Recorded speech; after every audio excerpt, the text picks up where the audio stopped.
ako manažer týmu mám na starosti to, aby to všetko fungovalo. Drobnosti, nezarosovali okna, čo tam dáme, čím to natrieme, čo tam budeme fúkať a tak ďalej. Čiže je to taký komplex veľa tých rozhodnutí.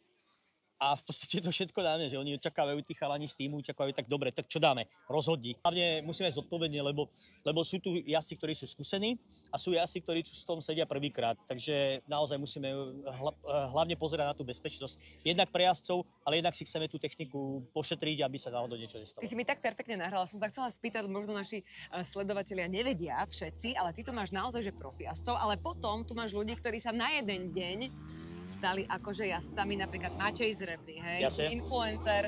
Ako k týmto ľuďom pristupuješ? No, hlavne ich jemnúčko brzdím, hej.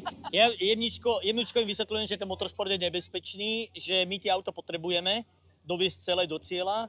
Chceme, aby oni mali z toho hlavne zážitok, aby to bolo pre nich zábava, aby si nekladli veľa na plecia, že teraz musia dokázať celému svetu, že sú majstri Formule 1, hneď na prvých pretekoch, na ktorých sa v živote zúčastnili.